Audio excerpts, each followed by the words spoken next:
jack man. Chris Williams is the gas man. Left side tires on. Good stop for Ricky Craven. Let's go to that. Steve, a wedge adjustment on the one car of Kenny Wallace.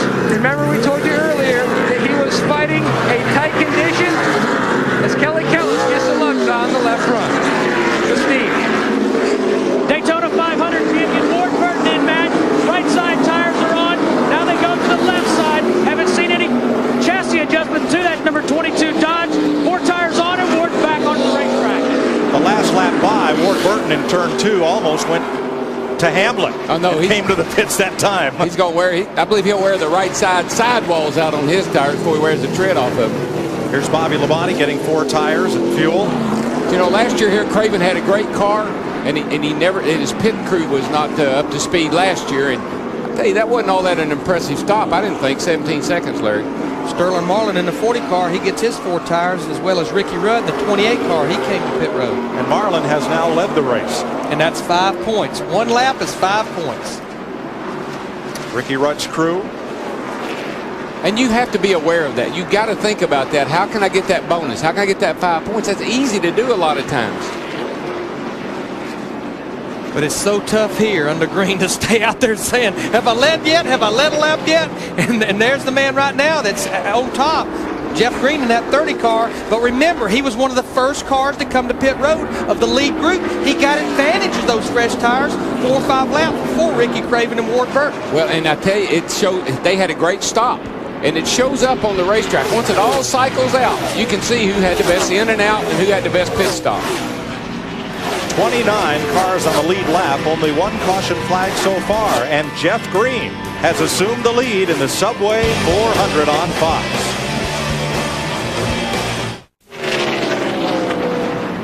Working lap 115 of the Subway 400 on Fox. Jeff Green with a 1-second lead over Dale Jarrett, Jerry Nadeau, and Ricky Craven battling for third, about 4.5 seconds off the lead, and Ward Burton.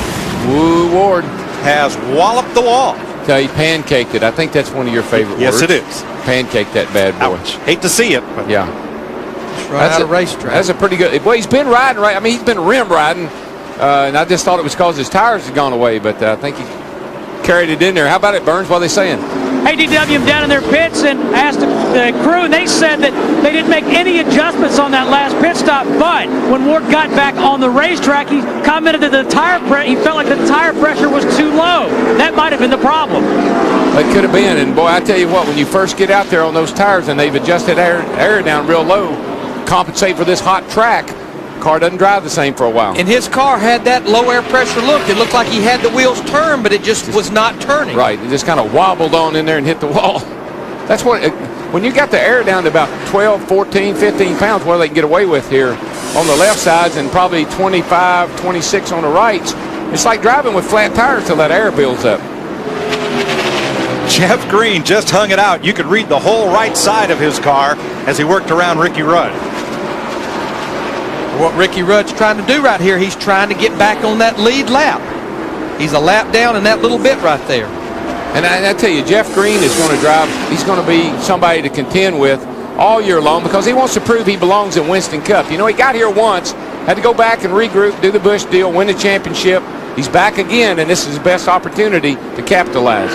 When he's not in traffic, we see here on our Sport Vision the Fox tracks where he's actually pulling away a little bit from Dale Jarrett. Well, Jarrett was good early in the race. You know, he started up there, he chased down Craven and them and got within a couple of car lengths of them, and then he kind of faded. So it looks like his car might be good on the short haul, maybe not so good on the long haul.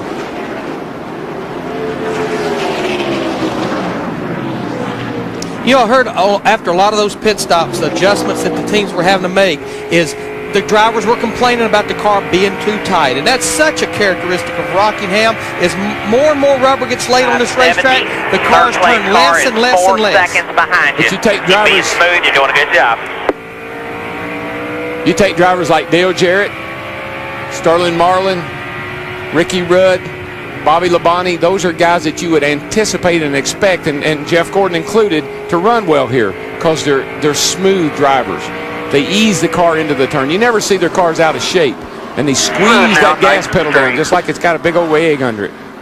All right, let's get a recap, Darrell, on pit stops, beginning with Jeannie. Well, it is all about tires at Rockingham, Mike, and number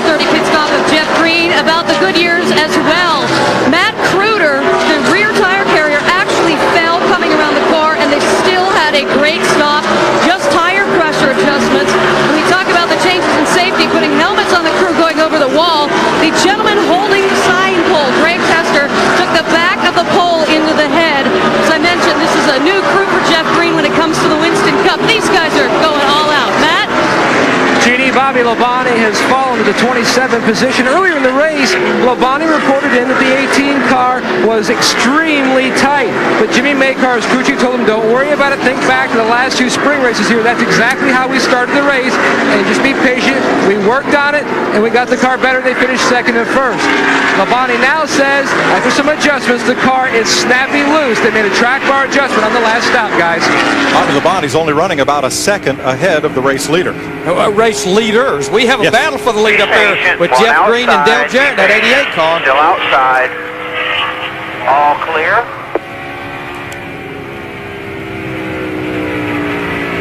Sails it in there, trying to get under Jeff Green. Well, they do. They really carry a lot of speed. Once they can run up the hill like that, they let it go all the way to the wall. They carry a lot of speed. But we saw, talk about speed, Dale Jarrett was 1 mile an hour faster than our leader, Jeff Green, right now. He caught him in a hurry. And you do that with no brake. You back off the throttle and just let the car sail up to the top of the track. And when it gets up there just about ready to hit that wall, you gas it.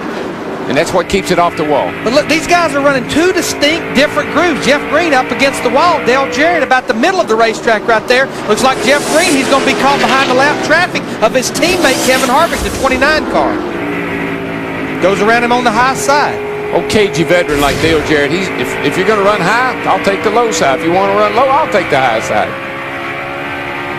All right, we're going to look at Dale Jarrett. We're going to look at his RPMs and his miles per hour right here. You want to see a guy come, watch his 7 car behind him on new tires. See the RPM sweep?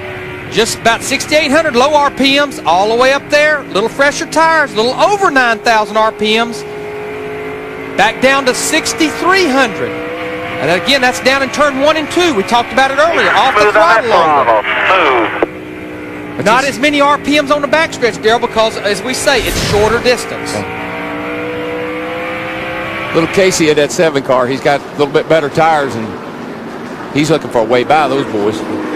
Dale Jarrett has now led 9 of the last 13 races at Rockingham. Puts a Ford up front. Dale Jarrett leads Jeff Green, Ricky Craven, Sterling Marlin, and Ward Burton in the Subway 400.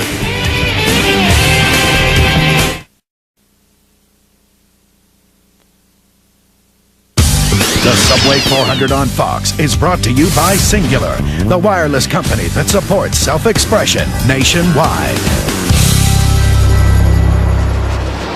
Welcome back to Rockingham. Mike Joy with Darrell Waltrip and Larry McReynolds. We're about 1/3 distance in the Subway 400.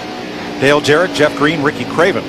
The top 3 still about 29 cars on the lead lap here at Rockingham.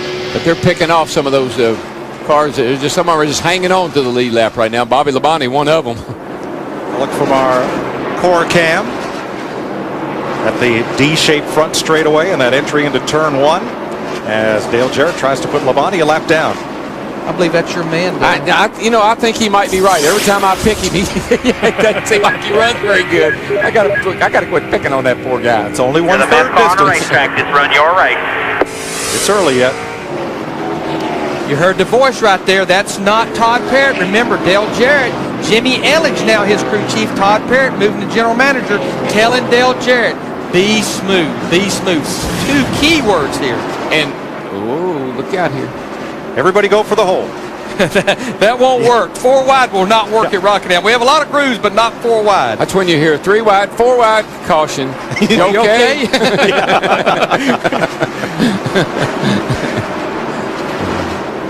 Hey, let me ask you this. Jimmy Eldridge, he's crew chief off the winning car here last year, isn't he? Well, off the winning group. Team, that's right. Yeah, Bobby Hamilton, So, he came from the 55 car. He might know something. Never know. For more, here's Matt. Well, DW, what he knows is the fact that he brought his qualifying setup because DJ has struggled here a little bit in qualifying, so they put the 55's qualifying setup under the 88. Remember, he was 37th in practice, ended up qualifying 4th, but they're back the old tried and true 88 race setup. They felt like it was very stout in happy hour. They tried one thing just to A-B, and they went back to their original setup. Felt like they had a good car for today. Jeff Gordon battling his Hendrick teammate Jerry Nadeau for 11th place with Bobby Hamilton and John Andretti right there. That's when you see those crew chiefs walking around with those briefcases. That's what they got all tucked away in there, is those good notes. I want to give a call to John Andretti, the 43 car. It started back in 35th position, and he's up here battling now Jerry Nadeau. This will be for the 12th position. They came here and tested, was very happy with their test. He was fastest in practice yesterday, but Greg Stedman told me, Larry, we were a victim of overdriving the race car Friday in qualifying. It will not work here. More on the car right behind Andretti. Here's Dick. The 25 car, Jerry Nadeau, has been dropping steadily since the last round of pit stops, Mike. They tried to put more bite in it for him to try to tighten the car up. Unfortunately, he said that just didn't make any difference. The car is just loose. It is a handful. Meanwhile, Darrell, bad news on your brother Mikey. Not only is he running in the back, when he came down pit road a while back, he was pushing water. Steve Beal said it's not running hot, but when he runs it slow, water's coming out. Not a good sign. This Steve. Well, Dick, Sterling Marlin pitted on lap 106. They changed 4 tires, dropped the air pressure half a pound in all 4 tires. Team manager Tony Glover telling Sterling, hey, just be patient. You're the fastest car on the racetrack right now, and the lap times back that up. That's true, Steve. Right now, he is the only car under 26 seconds per lap. Let's look at Sterling Marlin's. We look at everybody's miles per hour and tachometer. Here you see falls down to about 6,400, 6,300. Coming down the backstretch right here. Over 150 miles an hour. Shorter backstretch, about 87, 8,800. You see the interval, it's shrinking just a little bit, ever so slightly. But he's right here in lap traffic, which certainly hurts his chances right now of making big gains. When that tack's falling down that much, just think about it. They qualified 156 miles an hour here. And you're racing probably around 150 miles an hour, 6 miles an hour slower. Second place battle, Ricky Craven back on the move. TIDE. Now he has fresher tires than Jeff Green by several laps. I'm going into one. Watch for smoke. Clear high. 88. Trouble on the leader, Dale Jarrett. One outside. Is up in smoke. Caution is on the speedway. Blowed Clear up. low. She blew up. Just heard him say something happened to it.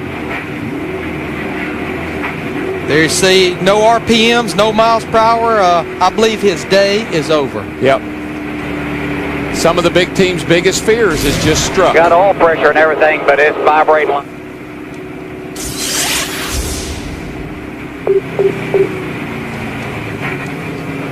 See the smoke coming through there. That's where the shifter boot is right there, and a lot of smoke coming out the back of that car. He said he has oil pressure, but he said it was vibrating, and that's not a good sign. No, it's broken something inside the engine. It could be any number of things. I'm not going to speculate because I got in trouble doing that. I'm just going to say something inside the engine broke. You'll get another letter. I'll get another bad letter.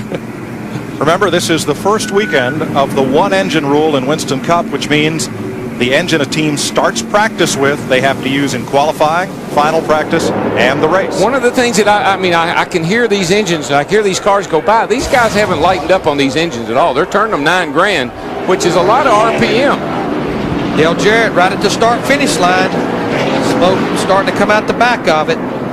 Sure, the suspect of putting oil down, that's the reason we